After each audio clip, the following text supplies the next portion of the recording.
Hello, my name is Justin Edwards, and this is African American Studies, the Black Woman, Section 100. Um, this is critical essay number one, and I decided to do my topic on black women as sexual spectacles. Um, I want to start off by saying I watch both You Can Sights and Sounds of You Can't Touch My Hair and uh, Operation Catsuit videos 1 through 5. And I found that the topic I chose is most relatable to Operation Catsuit videos 1 through 5, and also a few resources that I looked into online, and a couple of firsthand experiences that I see on a day-to-day basis. I want to start off by saying that Operation Catsuit was a video about an African American woman who was wearing a catsuit, a neon yellow and black striped catsuit, as she walked in New York. I think it was New York, through different museums, and she was basically being looked at as some people consider different, and some people consider brave, and some people just consider her an embarrassment. I mean, just based off of their reactions. Uh, some people took pictures of this young lady, and some people offer her dinner dates and whatnot. But the point of it is, she was approached by men who looked at her as a sex symbol, men who took her picture without even her permission, men who wanted to take her out to eat. I mean, there were some women who looked at her as in disgust. There was black women who rolled their eyes at her. There was black women who complimented her outfit and whatnot. But majority of the video shows men who look at her as a sex symbol.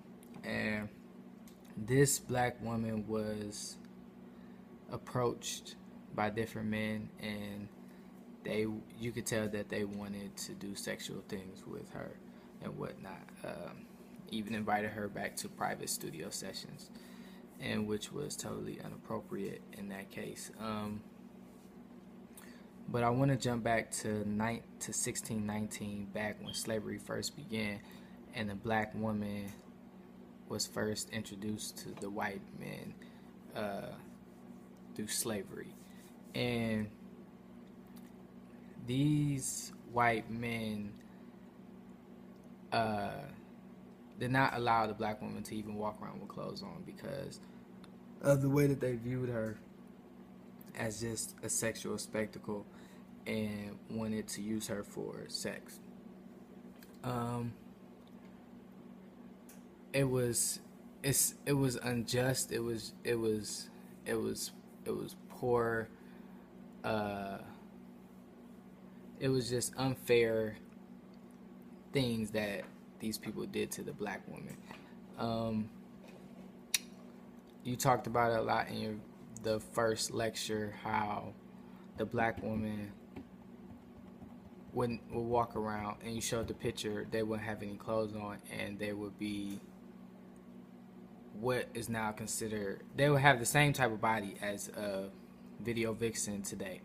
And that shows a lot of how back in the day these women didn't have a choice to do this, and now they get paid to do this. So it's kind of, I would say, discouraging that people fought to get to where they are now, to be viewed as women with class, women who can wear clothes, uh, women with polish. I mean, our first lady of the United States is an African American woman, and she's not a video vixen, and she never was a video vixen, but yet she's still treated with such high power and much respect.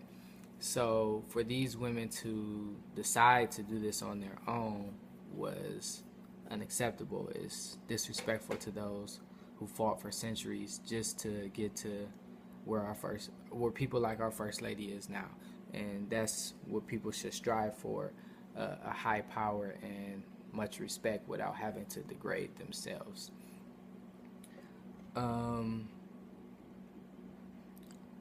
Nowadays, it might not only be video vixens who do degrade themselves and portray themselves as sexual spectacles. You also have rappers who are making 50 times more, female rappers who are making 50 times more than a video vixen, and they're still glamorizing their body as a sex symbol, meaning showing off their bottoms and their chest and whatever they can show just to get, I would say, attention. And some people did say in the Operation Catsuit that she was crying for attention based off of what she had on. And with that being said, I would say that it may be now that what you wear, you would be considered a sexual spectacle, versus back in the day, it was more of a, you were just considered a sexual spectacle. And women choose to dress this way and go certain places. Women choose to act a certain way, and then you can't do that and not be expected to not be looked at as a sex symbol. It's just, it's not realistic, because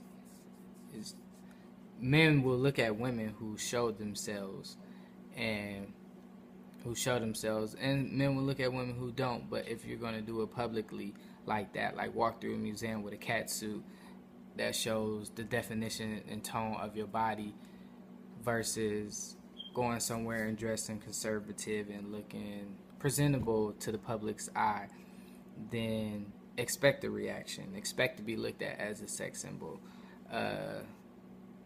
And then partake, I would say, environment plays a major part in women being looked at as a sexual spectacle also, because she would, in the video, go a certain place and they would take pictures behind her back, and then some women would take pictures face to face. Ask to take a picture with her. And it's similar to environment, like environment having a major take on women being looked at as sexual spectacles. Because in some environments it's acceptable, in some environments it's not. Like they told her she'll fit right in downtown at nighttime versus during the day. I guess time of day may be part also. And like she said, the weather, and that does play a major part, because if it was cold outside, she would not be wearing a cat suit with nothing covering her body.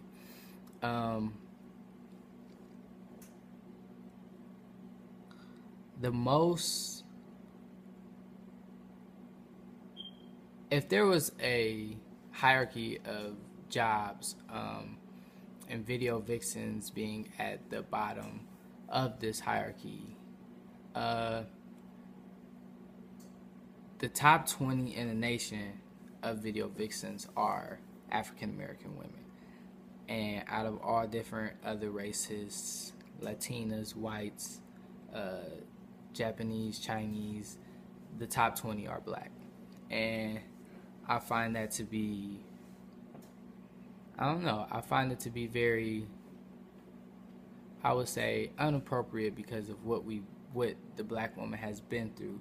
She should not be considered at the top of the chart as in the top 20 video vixen category, because they worked hard for a lot. She should be at the top chart of most educated women in the nation, like Michelle Obama per se, or anyone else who is a powerful black woman.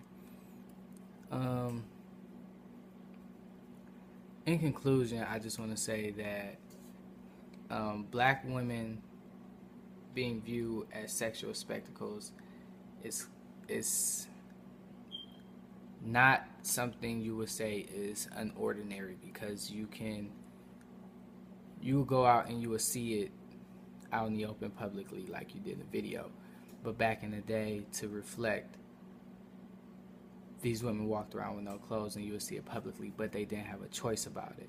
Now we have a choice and we still decide to do it. Well, the black women still decide to do it in a certain extent and in certain areas. And if they don't want to be looked at as sexual spectacles, then they should choose what to wear in certain environments and certain times of day, and what not to do in certain places, or whatever the case may be. But it's a choice versus back in the day it wasn't a choice. And I think that is a big effect and a big difference between 1619 and 2014. Thank you.